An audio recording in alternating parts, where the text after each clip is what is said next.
Anthony. Hi, Banash.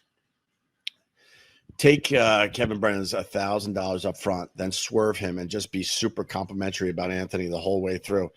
A virtual cake stomp on KB's cake. Ah, damn. Yeah, I guess there's an offer out there to go on Kevin Brennan's show. I think $1,000 a week. That's nice. That's nice. Thank you. It's nice. And then we get to beat up on Anthony. And I might have to do that because Anthony just can't keep his stupid mouth shut as he goes on all these other garbage shows. Might have to just do that. We're thinking about it. Garrett worked for Opie and Anthony when we first moved to New York, more or less. He was there from very early on. I don't know exactly when he came on board, but it was early. And he did the WNEW years, so that would be 98 to 2002. Then we blow up our careers. That was the second time. And then, we had to sit out 2 years, 3 months, which sucked because I wanted to continue working. But my agent loved that the company was paying us to do nothing. I'm like, that good, great. Yeah, it's great that you could wander through life and get paid to do nothing, which we did. They had to pay every penny of our contract. And most people would like, no, my point is, we were going to make that money no matter what, and we didn't have real jobs. So I'm like, yeah, get us out of these stupid contracts and let's just beat the shit out of Howard Stern. It's time.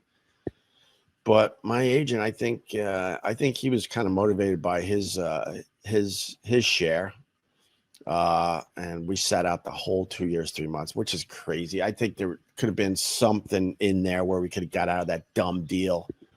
Because we had Q104, they want to put us up against Howard Stern, and we would have just crushed him back then. So we get back to doing radio, and we're touring Sirius and XM when they were separate companies. And we went through Sirius, and there was Garrett, good old Garrett. He survived our nonsense, and he was working for Sirius. Just Sirius at the time. And it was really, really good to see him. And the only reason we didn't hire him because he already had a gig at Sirius. It was the only reason. He was great for us. He's a great producer. I haven't heard his actual show. I would assume it's good. I see people talking about it, so I assume it's good. And then I don't know if I ever told Garrett this, but because we didn't hire Garrett because he already had a job at Sirius, and then it just kind of moved on from there, right? We hired E-Rock. I don't know if Garrett knows that. If Garrett was available, we would have hired Garrett, and we would have never had E-Rock on our staff. Like, it worked out that we had E-Rock. I'm not trying to, but I wonder if he knows like how all that played out. But anyway. And then Sirius, they were just, Scott Greenstein, which I have a gentleman's agreement with, but F that guy. Even in the early days when we were going to satellite radio, Sirius wanted us really, really badly. They wined and dined us, and we were trying to figure it out. And we were also talking to XM, and we were also trying to see if there was any real jobs in regular radio. And then all of a sudden, Greenstein ghosted us. The 23rd hour, is that how they say it? The 23rd hour, he literally ghosts us. We're in constant contact with the guy. He was kissing our ass, taking us out to nice dinners. And then one day, I forgot the name of the restaurant. It's a media joint on 57th and what would that be over there? 7th Avenue, I think. 6th Avenue. Doesn't matter, I guess. 7th, maybe. Right around the building where we worked at WNEW. We're in a restaurant with our agent. He's in town because we're getting close to trying to figure all this out. And I go, well, why isn't Scott calling you anymore? I don't know. He might be busy with other stuff. I'm not worried about it at all. I'm like, oh, okay. So you need to know that. So then we go into this restaurant to have a really nice dinner and talk about our options, try to figure shit out. Maybe Anthony was at this meeting. I don't know. Another reason why I'm bothered by him most of these dumb meetings that no one wanted to do, I had to do without him. He always had an excuse why he couldn't do it. But maybe he was there that day. I don't know. I really don't know. So we're in the restaurant, and all of a sudden I go, "Hey, Bob, isn't that Scott Greenstein?" He's in the same restaurant.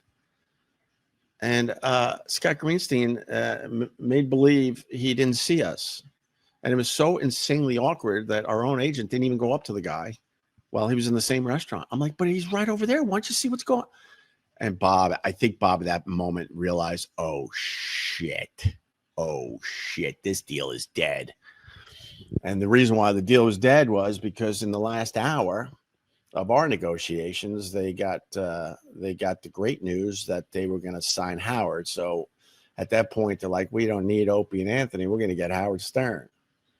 And then we had to crawl. I mean, crawl. I haven't talked about this in a while. I like this stuff. Oh, I got a few super chats. All right, I'll stay for a few super chats to continue this, or that'll be it. So then XM wasn't feeling the Opie and Anthony show. They were sort of interested, but they weren't like excited. Like Sirius absolutely was excited about us until they got the news they were going to get Howard Stern. So we had to crawl back to XM and make a shitty deal with them. And then Hugh Pinero, I would love to know what that guy's doing besides bothering everyone with his bad breath. Oh, he just would bother people with his bad breath. We're like, you're the CEO. Do something about this. This is horrific. It smelled like a raccoon's rotting asshole. How do you know that, Ope? Well, we got one down the beach. We smell it every day when we take the dog for a walk. And then his opening line to us, we're like signing this contract. Like, God, this just blows. Stupid Paul Mercurio.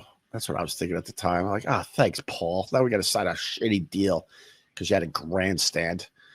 And then Hugh Pinero comes in. You know, we knew he was coming, obviously. He walks in. And his opening line to us was like, I don't like you guys. I'm like, what? We're about to sign a contract. I don't like you guys. But I kind of understand the importance of having you guys on XM. We're a new company, but I don't like you guys. And I'm going to tell you right off the bat, I'm no Mel Karmazin. I'm like, oh shit, we are. And then Eric Logan saved our lives because he joined the company. He was like, what are you doing? These guys could be rock stars for you, you idiot. But that was his opening line. Like, oh shit, here we go. And then that's why they put us on the pay service and all that, because they were trying to squeeze as much money out of our fans as possible because they didn't like us at all. But that's the story, Morning Glory.